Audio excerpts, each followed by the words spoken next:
Well, some of you know that I spent part of my childhood growing up on the East Coast in Maine. And because of that, I have a real disdain just for most New England sports.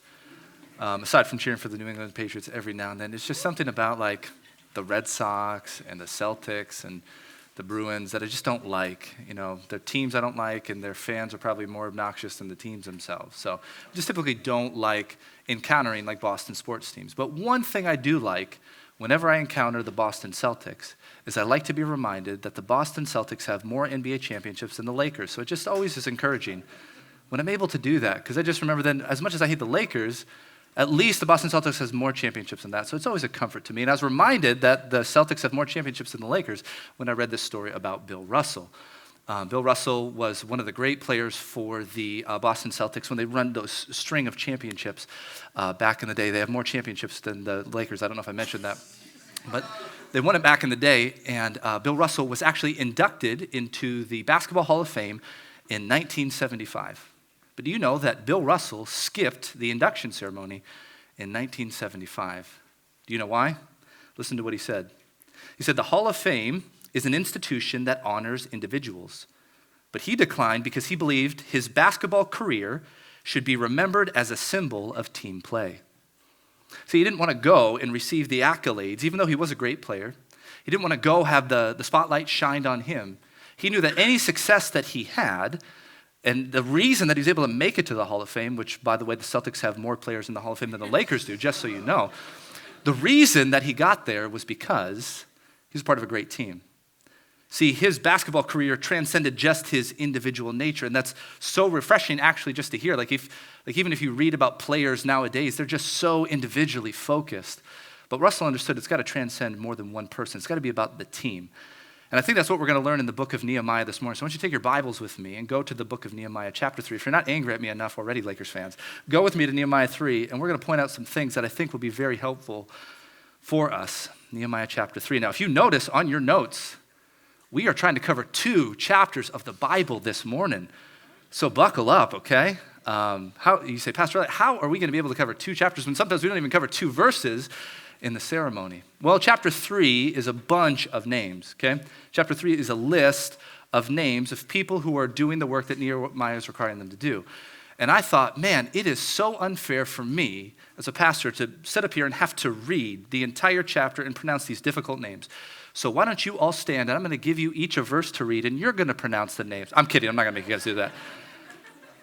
But the chapter itself is one that begins to just showcase and highlight what it means to be part of a greater community. And because of that, we're going to take like a snapshot of the whole chapter, and we're just going to dive in at certain points. And then once we get through chapter 3, we're really going to hone in on chapter 4 as we begin to work through that. So this morning, just anticipate that we're going to go a little bit quicker through these texts as we're beginning to go through them, but it's on purpose because we're going to try to hit this theme of community. If you're ever going to build a godly legacy individually, but us corporately here as a church, it will be when you're a part of a great team. It will never be done individual. There's no point in the Bible where you can point to the fact that say, look, it's all about the individual there. It is about a group of people coming together, working together, supporting one another, challenging one another, helping one another. And when you begin to understand that, Christianity now makes a lot more sense. So let's look at Nehemiah chapter 3. We'll take a look at the first 2 verses.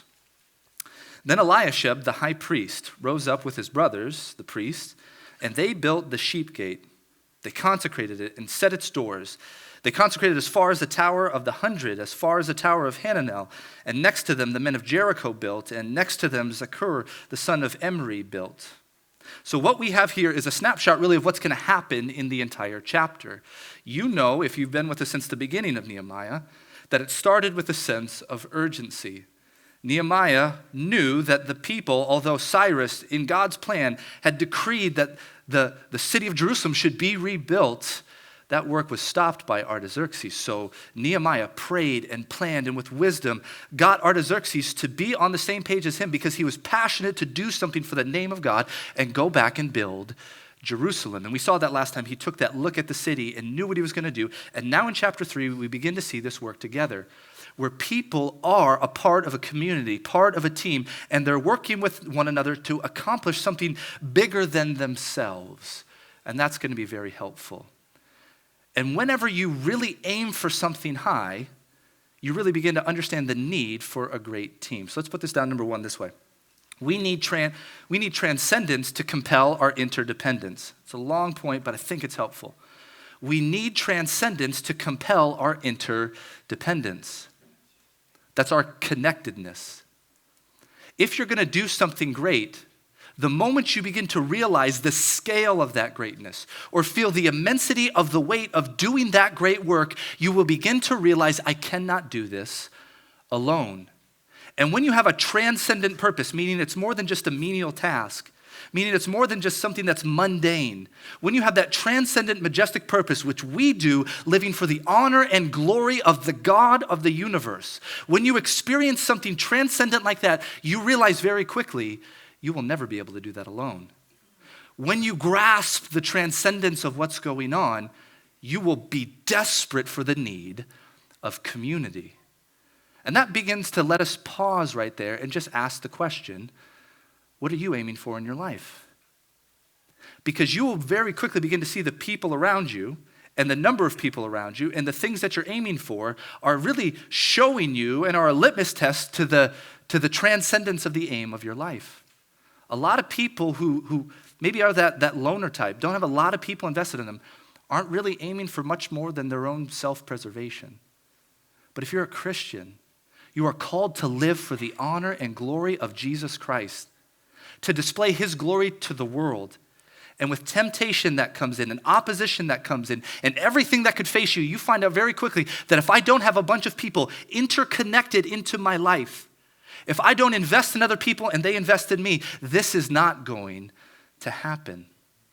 You know, it's very interesting. You will actually find probably the place that you're most connected is the thing that you worship.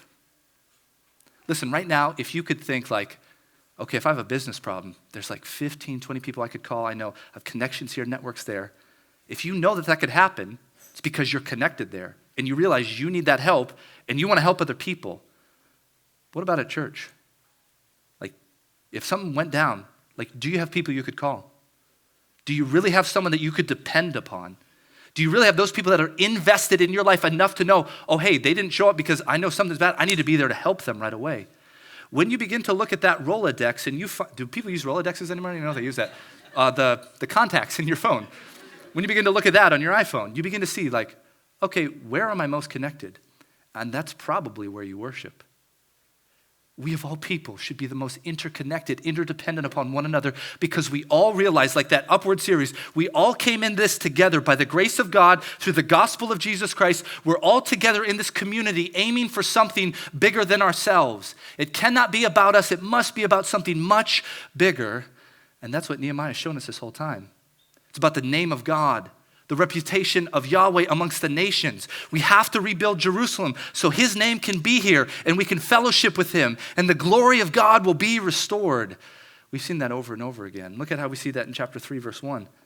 Eliashib, okay, the high priest, he comes and he starts to build things. And I love that that's where it begins, okay?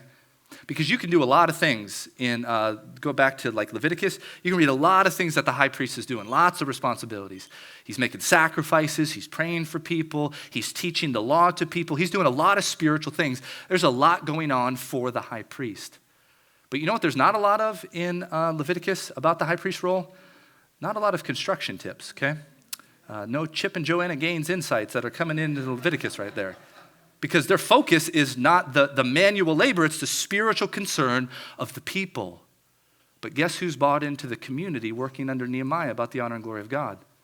Yeah, I may be a priest and my job might be to be the mediator between God and man, but I see a great need here for me to even get involved in the menial tasks of building up the wall. So the high priest is listed first to say, wow, look at the leaders of the group, what they're doing as well. They do the sheep gate, which would make sense for them because that's where most of the sheep are going to come in and they're going to be sacrificing those sheep, so they have an intimate connection with him. But they're there first. They're at the front of the line. What's going to be so cool is we'll see at the beginning of chapter 3 and the end of chapter 4 when we get there, real leadership is those leaders that are invested side by side with the people, working with them, being with them, struggling with them, so they know that they care about them. But notice what the priests do. It says they consecrate it. You guys know what consecration is? Back to Leviticus, declaring something holy. setting it apart, cutting it off from mundane common use, and consecrating it, setting it apart to be used for God. Now, this is the only section of the wall that's mentioned to be consecrated, but I think it's symbolic, at least at the very first, the very front, what we're doing, the first people listed, we're consecrating this entire work for God. This is about setting this Jerusalem up as a holy place where a holy God can dwell with these people and his name and his reputation can be there. See, that's why there's this transcendent purpose associated with what they're doing. It's not just a group of people coming together with physical manual labor to put a wall together. They realize it's about the reputation of Yahweh. And you better be about that if you're going to be a part of something bigger than yourself. See, if you don't have that, I know why there's not a lot of people at church connected with you. I know why it's hard for you to reach out. And again, don't mishear me and say like it's easy to just come in and be vulnerable and connected to other people. But you're not going to do that if you're just looking at what might happen to you if you get hurt, or how you might fail, or what would happen with this relationship. If it's all horizontal, interconnectedness is never going to happen. But if I realize I must glorify God in all that I do, I have to be connected to other people to do that. Just like they're saying right here, I have to be connected to them in order to make sure that I can do something for the name and reputation of Yahweh. You know, I was taught that. I was reading just an interesting book called When by Daniel Pink, the timing of, the art and science of perfect timing. And he described this group. I don't know if you heard of them, the Dabwalas. They're over in India. Just an interesting organization. And the unity and harmony and the great massive work they're able to do is incredible. See, they serve the city of Mumbai, which, if I understand it right, has 12 million people crammed into an area a fifth the size of Rhode Island. Like, it's just so crammed. And they don't have the great infrastructure and the great areas of transit and all that stuff going back and forth, so people travel from far when they go into the city to work. So these Dabwalas, do you know what they do? It is a lunch delivery service where they go to the homes of people whose family members cook them their lunch, and they deliver home-cooked meals to their people at work. It's an incredible process to watch them do it. 200,000 meals a day, and do you know what their record is? 1 in 16 million make a mistake out of all those meals. Think about that. 1 in 16 million times of delivering do they make a mistake, meaning almost never. It's such an intricate system that they've worked out together. These group of people, these Dabwalas, they come from the same town, they speak the same language, some of them are related that way, and they all know what they're here to do. We're here to make sure we get these fresh cooked lunches from the family members and take them to the people in the city, and it's incredible. Now, the author made this point. When you want to talk about efficiency, you could just simply talk about Domino's, right? They made Domino's, which is unfortunate because Papa John's is much better than Domino's. I don't know why they didn't use Papa John's. You know, I found out, my family eats way too much pizza. When we were first here and we were learning to get around the town and we were talking to people, I found that the only way that I could, process how to get through the different monuments were the different pizza places that I knew around the town. Over by Domino's. Over by Papa John's. Over by BJ's. That's the only way that I knew how to get around. So we have a problem. But they were talking about, you could be efficient and get a pizza delivered to you within 20 minutes, right? You can do that. There's efficiency in that. But they made this huge point, and I love the way that they wrote it. Listen to this. The pizza delivery guy might be efficient, but his work is not transcendent. The Dabwala's work is efficient because his work is transcendent. They view it more than just delivering a meal, which is what Domino's is doing. What they're trying to do is connect family members who love one another, who don't want to have their family member at work, a long, hard day, have to go have some fast food made to them and then go back into work. They want their family members to be taken care of. So they view it, literally, they call it a sacred work where they're able to connect family members even though they're far apart. And that transcendency and that unity drives their efficiency. I can't think of anything better that should drive the church. We should be so unified and transcendent, connected together because of the bigger purpose. When we're working together, it's much more than something common. Last weekend, we moved, okay? You guys know we moved. that weekend we moved, we had a youth candidate, and I preached just the normal sermon. That is just an incredibly busy weekend. Do you know the only way that I'm able to do that is because you guys as a community loved us, okay? And you viewed it as much more than just menial work. Like so many of you showed up on Saturday morning, like there was more people than work. Like I saw somebody just walk out with a lamp. Like they just had a lamp and they looked like they wanted to do more, but there was just nothing else to grab. So they grabbed the lamp and they brought the lamp over. And it turned out that the lamp was broken. I'm trying to find out who that was. We'll figure that out later. But there was such a desire to be concerned for me that I'd be able to preach the word. You realize if Pastor Elliott does this alone, he can't study and bring the word of God to people. So you're viewing it more than just, oh, I'm going to go help a buddy move. No, this is spiritual. This is transcendent. The glory of God is found in the word of God. And if it's not preached right, if it's not accurate, then we're not going to be doing what we should be doing. But you got to attach it to a transcendent purpose or else you're going to fade out. You know, can you turn with me to Romans chapter 12? Watch this. We see this sort of description happen in the church. Romans chapter 12. Let me read it for you. Romans 12:3, verses 5 through 8. Romans 12:3, verses 5 through 8. We're talking about attaching it to something transcendent so that we, as a large group, doing a number of different things, can work for a unified purpose. Romans 12:3, for by the grace given to me, I say to everyone among you, not to think of himself more highly than he ought to think, but to think with sober judgment, each according to the measure of faith that God has assigned. For as in one body we have many members, and the many members do not all have the same function, so we, although many, are one body in Christ and individually members of one another. Do you grasp what Paul is saying there? Like, yeah, we come together with a unified purpose as a church. Upward, inward, outward. Remember, we come for the glory of God, investing in one another to become more like Jesus Christ, to go out and share the gospel of Jesus Christ to the community. That is the transcendent purpose that you come to every week here, when you go to small group, when you meet up. It's more than just a connection, it's a transcendent one. And we're many different people doing many different things under a unified purpose. You know what that does? When we're unified in a purpose, it doesn't lead to some sort of bland uniformity. You watch the beauty of diversity work amongst the people. Go back to Nehemiah. You're going to see it in Nehemiah.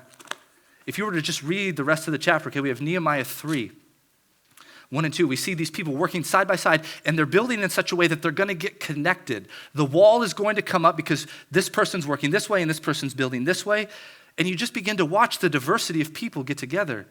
Some people get together in here because of the location that they're at, or some people get together in here because of the common trade that they have. Some people get together because of their family. Literally, a guy grabs his daughters and says, and we're going to go build the wall right over there. Even some people just because of their trade. There's perfumers that work together. I hope they put them at the dung gate to make sure that the perfumers are just covering what that smell would be over there. But there's just all these different things, trade, ministry. They're just gathering together, and you watch these different groups of people work together for one unified purpose. And it's not this bland uniformity. It's just a picturesque view of diversity working under a transcendent purpose. So what's the only thing that can stop that? Remember from Romans 12:3? I tell you, don't think more highly of yourself than you ought to. That's what's going to stop you from being interconnected with other people. Some way, shape, or form, you will hinder that. Oh, I can't make myself connected to that person because then I'd be on the hook for something. I would have to show up. I'd have to be there. I'd have to do that. Or I'm afraid this person will let me down. Whatever it is, in any way, shape, or form, you're thinking more highly of yourself than you ought to. Do you want to see that in Nehemiah? There's a very ominous note in Nehemiah 3:5. Look at this. And next to them, the Tekoahites, Nehemiah 3:5, they repaired, watch this phrase, but their nobles would not stoop to serve their Lord. Do you hear that phrase right there? Their nobles would not stoop to serve their Lord. They're thinking more highly of themselves than they ought to. The nobles, literally the exalted ones. We don't know specifically why these are called the nobles. Maybe it's political, maybe they have lots of money, whatever it is. They view themselves as the exalted ones. So they have a group of people from Tekoa, which if you just want to know some random Bible facts, Amos, the prophet, was from Tekoa, about southeast from Bethlehem. And there could be something to this that one of the enemies that we met in chapter 2 lived close to here, and maybe they were putting pressure on them. But whatever reason it was, the nobles, the exalted ones said, we're not going to stoop to serve. What a phrase. Think about that. Some translations translate it, wouldn't put their shoulder into the work. You know, it's referring to literally to the back of the neck, because that's where the yoke was placed on the animal or the slave to be able to go do the work. You've heard the phrase in the Old Testament, stiff-necked. I'm prideful. I don't want to do it. I don't want to be put under the submission of someone else. And that's what they're saying. I'm refusing to stoop to serve. A positive use of this metaphor, if you just want to write it down to see, is Jeremiah 27:11. Jeremiah 27:11. And it says, those towns that willingly bend their neck under Babylon, meaning they bow to Babylon and they accept the work that Babylon's going to give to them. That's the picture going on there. And these noble people are refusing to stoop to serve. That's because you don't believe in something transcendent. You believe in you. You believe in protecting you and preserving yourself and not making yourself vulnerable to other people. Now, guys, there's two different ways to hear this, okay? Some of you out there can hear it, and you can hear it, and you might think I'm trying to guilt you. I'm really not trying to guilt you in this sense. I don't want to guilt you. I want you to know that if you confess Christ, what it means is you are a part automatically of something bigger than yourself. And I'm trying to make you as effective as possible in that environment. But the moment you turn it on yourself and you refuse to put your neck down and accept the burdens and responsibilities given to you as a believer, you're missing out and you're causing people to be pushed away. So this is the picture, literally. You have the Tekoites and you have the rest of the people building this wall. These are people who are not trained craftsmen, but they know they want to be involved in something bigger than themselves, and they're building a wall. And then there's a group of people who are refusing to stoop to serve. So just ask yourself this question. On Sunday, which group do I look more like? Am I part of the group that's there? I'm not trained in this. I don't know how to do this, but I'm there. I know it's something bigger than me. I want to be a part of it. I'm hungry. Let me do this. Please let me help that. Are you part of the people who won't stoop? Listen, if you're a Christian, what is the basis of your salvation but that Jesus stooped to serve? Let's go to Mark. Please watch this, okay? So hear carefully what I'm saying. When you find something transcendent, okay, it should automatically be humbling to you. I'm a part of something bigger than me. But I want to make sure that you understand what's going on here, okay? So Mark chapter 10. Take a look at verse 42. Mark chapter 10. Verse 42. What does it say here? And Jesus called to him and said to them, you know that those who are considered rulers of the Gentiles, they lord it over them. Their great ones exercise authority over them. But it shall not be so among you. But whoever would be great among you must be a servant, and whoever would be first among you must be slaves of all. For even the Son of Man did not come to be served, but to serve, and to give his life a ransom for many. So now follow me with this, and this is a common phrase. If you're new to Compass, this is a phrase that we use here. If you're feeling guilty right now, it might be because you hear me saying, you're not serving enough, and that's not what I'm saying. I'm never going to say that, because enough was accomplished when Jesus gave his life as a ransom. When he did it perfect, he served perfectly. He always had the great attitude. He always wanted to glorify God. He did it enough so he could be that perfect sacrifice. So I'm never saying, you're not serving enough. But what I am saying is if Jesus did it enough for you, you get to do so more. And that's the phrase we use. I want to do so more. What more can I do? I'm hungry. I want to be a part of this. This is bigger than me, and I'm seeing growth, and let me just jump on board somehow. I want to be here. Remember Psalm 84, I'd rather be a servant at the door of your house than anywhere else. I just want to be a part of it somewhere. I want more of it because I understand the transcendent purpose. Can I show you? Do you remember John 13, I was talking with a group of guys yesterday. What did it say about Jesus? Jesus in John 13 grabs a towel and starts walking around to people's feet. And what does he do? Washes them. And he says, do you guys know what I've done? I'm master and Lord, and you call me that rightfully. But if I would do that for you, man, you better stoop to serve other people. It's my translation of what Jesus says in John 13. But man, you want to be doing that. You should be doing that. Your Savior, Jesus Christ, the one you confess to love, expended himself as a servant. He stooped. Philippians 2, for the glory of God. And that's what you should do too. Can I show you something really cool? Go back to Nehemiah chapter 3. There's an example of this. Nehemiah 3, take a look at verse 27. They wouldn't stoop to serve their Lord. I hope we would. Look at verse 27. Watch this. This is just awesome. Nehemiah 3, 27. After him, so we have a bunch of people working together again. They're trying to connect the walls. After him, the Tekoites repaired another section opposite the great projecting tower as far as the wall of Ophel. Did you catch that little word? Another section.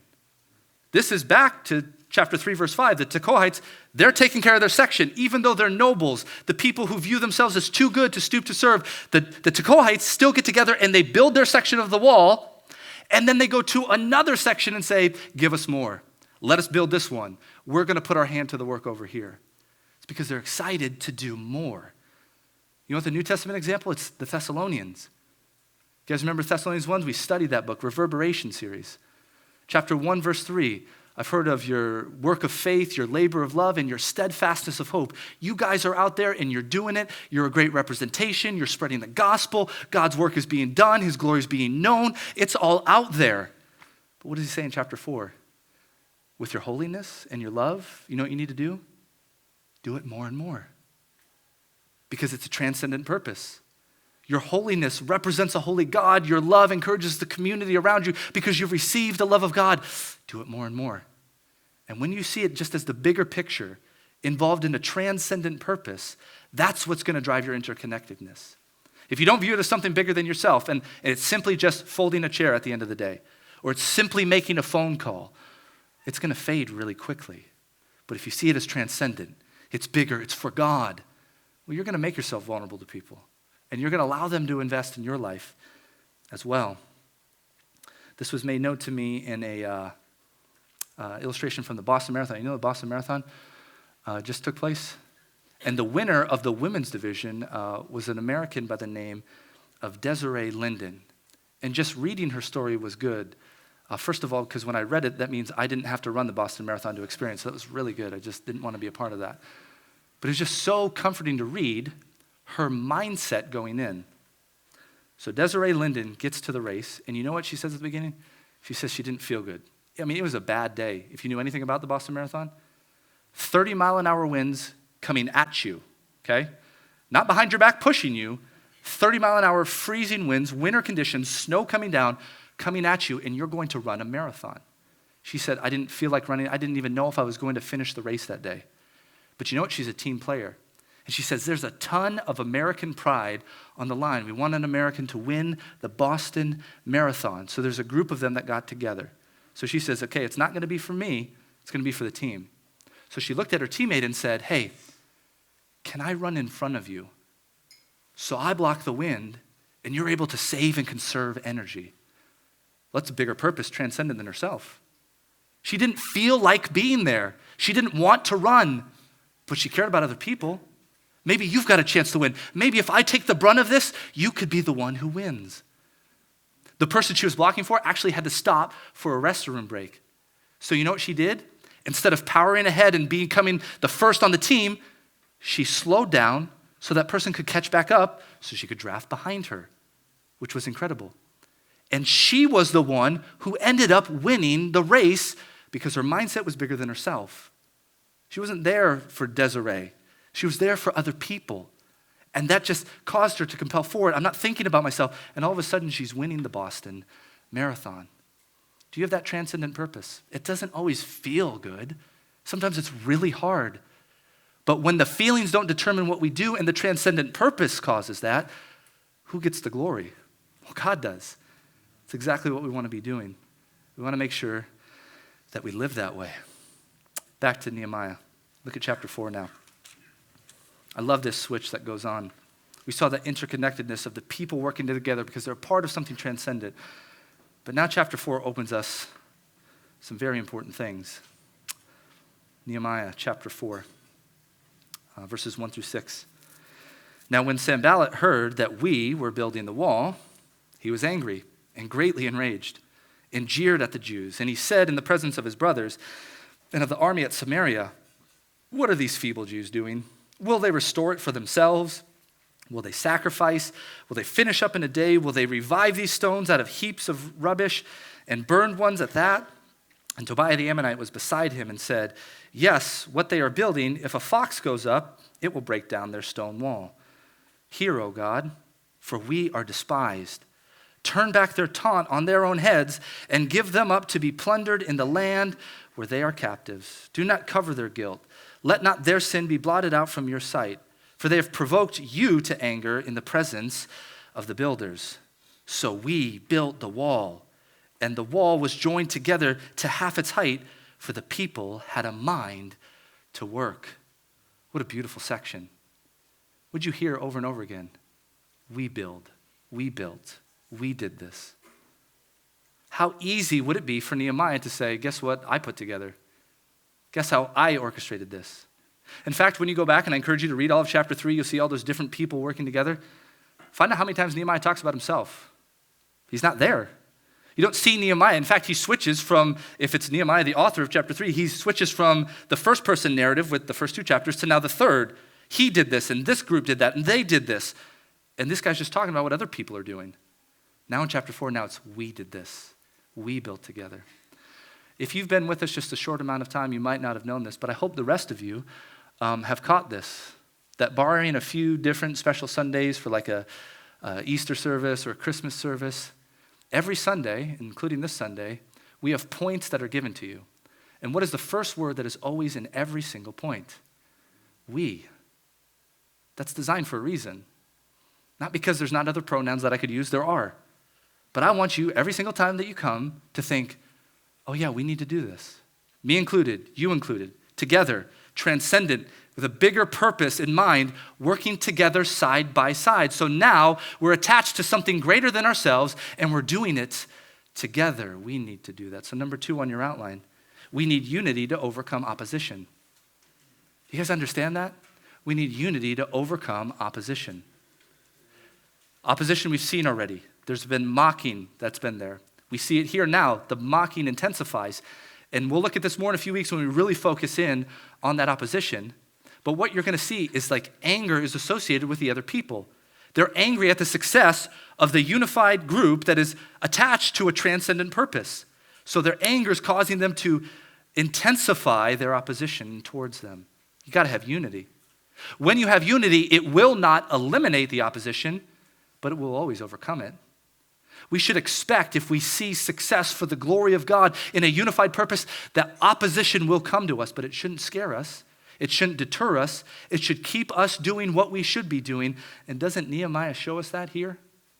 What has he always done every single time a problem arises? He prays. Isn't that what he does right away in verse 4? Taunts are coming. They're making fun of him. Something about a fox jumping on a wall, which was probably a big diss back then. I don't understand it now, but just a big diss back in the day, just smacking him down. And what does Nehemiah do? He's going to get in an argument, a Twitter war with them back and forth. Oh, I know this about you guys. So he's going to taunt back at them. No, he's going to pray. He's going to go to God, and he's going to ask God. And notice what the concern is. God, we are despised. Remember when the nation of Israel is despised and the shame on the city of Jerusalem is despised. It's going to God's name. That's what Nehemiah cares about. Look at the end of the verse. God, they've provoked you to anger. It's not about Nehemiah. It's not about his protection. God, they're taunting us, which is despising you. And the anger's upon you. And they're trying to taunt you. And when we have that, now we understand, okay, I understand why he's praying. Because he wants God to be glorified. But guys, please don't miss this. So they get taunted. He prays God. I love this prayer. Turn their taunt back on them. Look at verse 6. So we built the wall, and all the wall was joined together to half its height, for the people had a mind to work. Do you guys realize that they were the answer to their own prayer request? Do you catch that? Nehemiah's there, God, please turn back their taunt.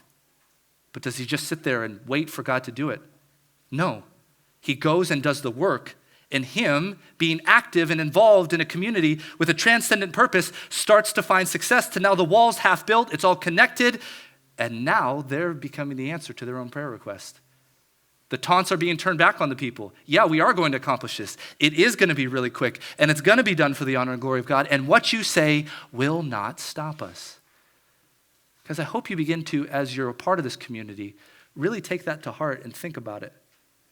You can be the answer to the prayer request. If you hear somebody in a small group pray for weeks, I'm just having a hard time, and you pray, God, please comfort that person. Couldn't you be the one to go comfort them after you pray that? Couldn't you be the answer to that prayer request? They're facing opposition. Couldn't you go help? And when you do that, now you're a part of something bigger than you. And you're not just sitting back waiting, letting go, oh God, please go do that. No, God, please do it. And when it's done, because you were able to use me by your grace, I'm going to give you the credit for it at the end. But notice the mindset. The people had a mind, a unified mind, to work together. It's got to be that. We did it. We built. We had that mindset to work together. Just another touching story from the Boston Marathon, I think illustrates this. There's a woman, I can't pronounce her last name. Her first name is Mary. She was a cancer survivor. And she went around raising money for cancer research. She said, I'm going to finish the Boston Marathon. Will you donate so that my winnings can go to cancer research? Again, bigger purpose than herself. So she's running the race, and I told you of the horrid conditions.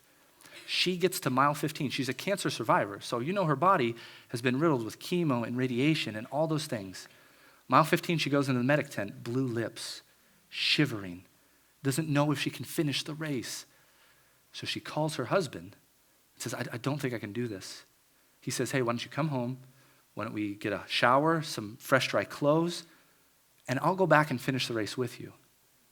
So she comes home, she gets probably some rest, she gets new clothes, she takes a shower, she gets some food in her, and husband and wife then go back and they finish the race together. It took them 13 hours in total to do that.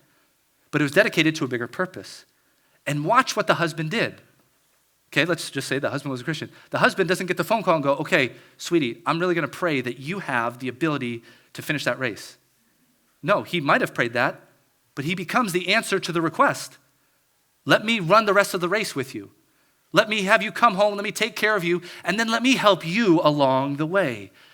Can you view it to you being the answer to the prayer request? FYI, sweetie, if you ever call me in the middle of a marathon, that's going straight to voicemail, okay? I just want you to know that.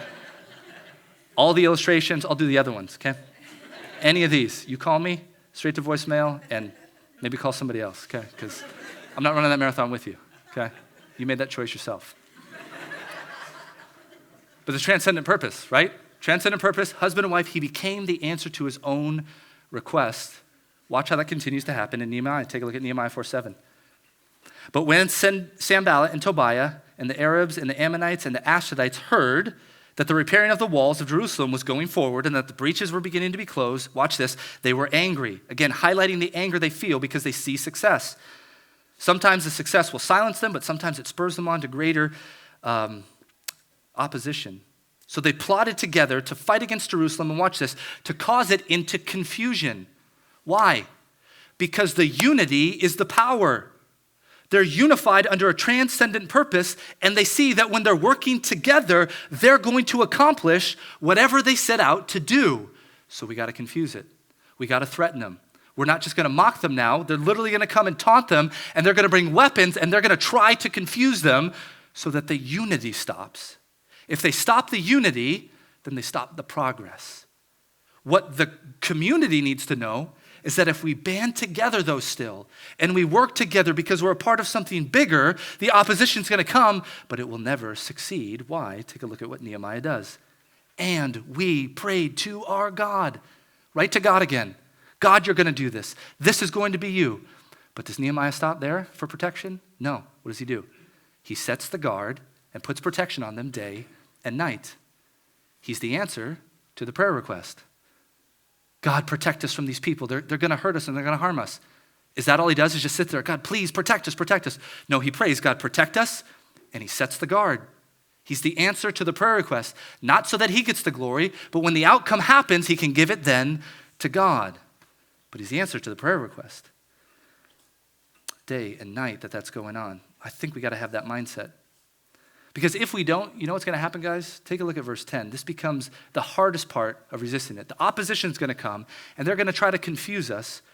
But watch, even well-meaning people are going to come and try to stop the progress. Take a look at verse 10. And in Judah it was said, the strength of those who bear the burdens is failing. There is too much rubble. By ourselves we will not be able to rebuild the wall. And our enemies said, they will not know or see till we come to them and kill them and stop the work. At that time, Jews who lived near them came from all directions and said to us 10 times, you must return to us. Do you guys understand what's going on? People around them that are close to them, maybe family members, friends, are coming and saying, don't you know what the opposition's going to do? Don't you see what's going to take place? You have to come back home. You gave it a great shot. You got the wall halfway there, but you got to stop. You're carrying this too far. You can't continue this work. These are well-meaning people that just want to protect them. But if it's not about them, this type of opposition can't deter them. You know what probably should have taken place? If these are Jews nearby, they shouldn't be saying, come home to us. They should be saying, how can we come serve you and be a part of the purpose? And how can I be here so that you don't have to focus on just working, but I'll protect you and you work and I'll fight. And then we'll switch and you fight and I'll work and we'll go back and forth. Why didn't they jump on board? Because they're thinking only horizontally. They're not thinking with the vertical purpose of living for something bigger than themselves. Watch how Nehemiah changes that. So in the lowest parts of the space of the wall and in the open places, I stationed the people by their clans with their swords, their spears and their bows. And I looked and arose and said to the nobles and to the officials and to the rest of the people, do not be afraid. Remember the Lord, who is great and awesome, and fight for your brothers and your sons and your daughters and your wives and your homes. Nehemiah is not going to let the momentum stop. He's going to come and he's going to appeal correctly. First, don't be afraid. They're trying. That's what they want to do. Fear is going to cause confusion. It's going to stop the unity. Don't be afraid. God's with us. God is great. Remember all the good that he's done. Let's take a look at that. Do you know why baptisms are so important? Do you know why I make such a huge emphasis? And you guys have been so great about coming to baptisms. You hear people are becoming Christians, and you see the work done, so you know that amidst all the opposition, it's worth it. When you watch people grow, when you're invested, when you have that interdependence with people, you get it. Okay, this is working. It's going to be hard, but it's working. We're there, it's working. We can do this together. But if you don't, you're going to slowly resolve on the side. I love that. And watch what he motivates him with too. He's wise. Okay? I love you guys. Well, most of you. Okay? A few USC people, you know, you and me, we just have that thing against us. But honestly, if I knew that somebody was going to come and try to take over your house tonight, if you called me and said, hey, Pastor, I know something's going down, I'm like, dude, I got your back. I'm there. And I'd come over, and I'd be there with my Bible, and I'd be throwing the Bible at him, and I'd do whatever I could to protect you. Okay? I'd be there, and I'd make sure that I fought for you. But you know what? If you told me someone's going to attack my house tonight, that's not going to happen. Because I'm going to protect my family above all things. What does Nehemiah do here? Remember, God's with you. Remember also what you're doing this for. Your family's here too. Fight for them. That's wise. Fight for the people that you love. Fight for your home. Fight for everything. It's not just this big theological, transcendent concept that doesn't have something that you can visibly, tangibly see. No, it's right there with you. And that just gives great outcomes to it. Look at verses 15 to 21. Watch this. When our enemies heard that it was known to us that our God had frustrated their plans. Did you see that? When the enemy heard that it was known to us and that God had frustrated their plans. I just said, Nehemiah organized this, and Nehemiah planned that, and Nehemiah motivated here, and Nehemiah did this. Does he get the credit here at the end? No, God frustrated all that. I was simply just an instrument. God gets the credit for all of that. And when I start to think that way in a community, because it's not about me, but it's about the bigger outcome, great things are going to happen. From that day on, half of my servants worked on construction, and half held spears and shields and bows and coats of mail. And the leaders stood behind the whole house of Judah who were building on the wall. Those who carried the burdens were loaded in such a way that each labored on the work with one hand and held his weapon in the other. And each builder had his sword strapped by his side while he built. The man who sounded the trumpet was beside me. And I said to the nobles and to the officials and to the rest of the people, the work is great and widely spread, and we are separated on the wall from one another. In the place where you hear the sound of the trumpet, rally us there, and our God will fight for us. Nehemiah understands this is going to be a difficult work. He's not there to, whitewash this. This is going to be hard. But guess what? We have one another. Even if they come to attack us, listen for the trumpet. We're all going to come there, and we'll be okay. Look at verse 20. Look at the end of verse 20. Our God will fight for us. It's about God again. God's behind this. This is what he wants. We're doing it for his glory. So we labored at the work, and half of them held spears from the breakdown until the stars came out. You understand that? That's day and night they're working. They're working hard for the glory of God. I also said to the people at that time, let every man and his servant pass the night within Jerusalem, that they may be a guard for us by night and may labor by day. So neither I nor my brothers nor servants nor men of the guard who followed me, none of us took off our clothes. Each kept his weapon at his right hand. There's that great leadership again, just amongst the people. They're not going to be sitting up in the ivory tower waiting for everyone to get the work done like those nobles who would not stoop to serve.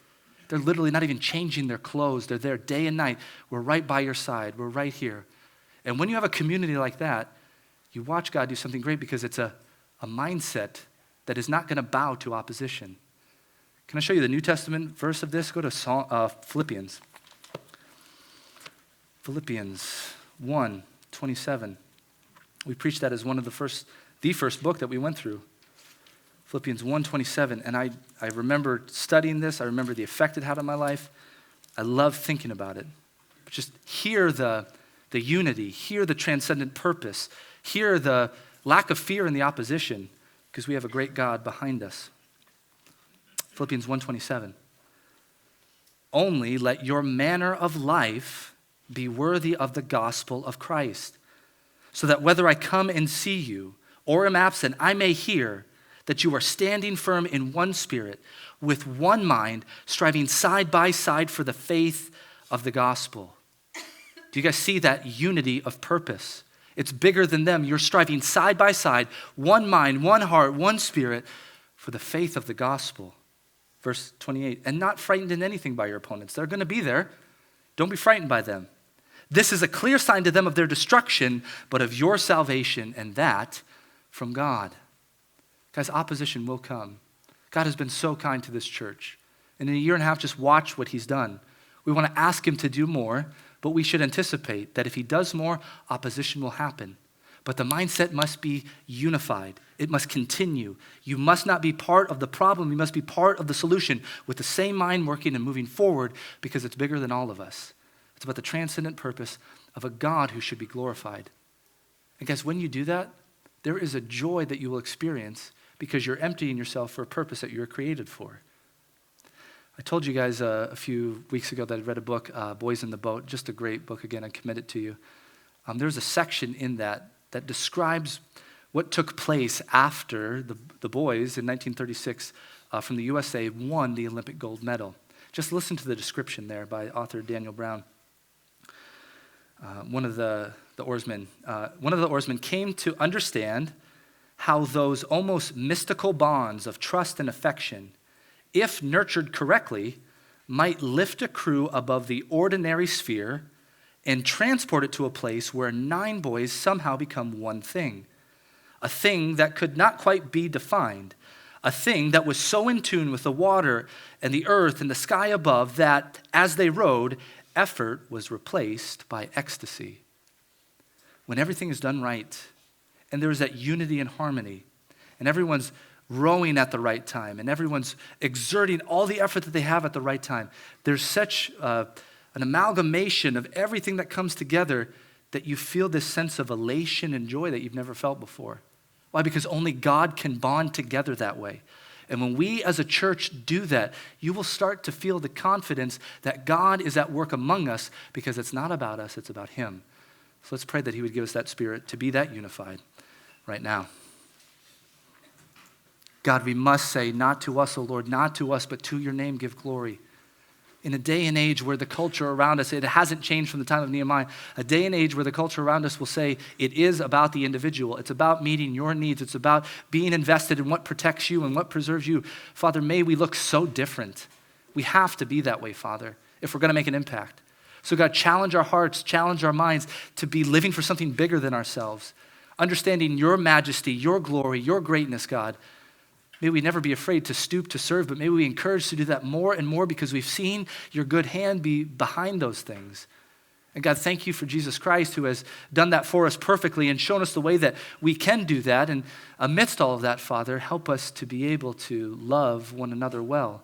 And God, as we invest in one another in that transcendent purpose, protect us from the opposition, but Father, may we never fear it. May we know you are greater and know you are awesome and be devoted to that, God. So help us, Father, to be eager to maintain the spirit of unity and the bond of peace as we studied in Ephesians, and to put on the armor of God to stand firm against the opposition. God, we beg all of this in the name of your glorious Son. We pray. Amen.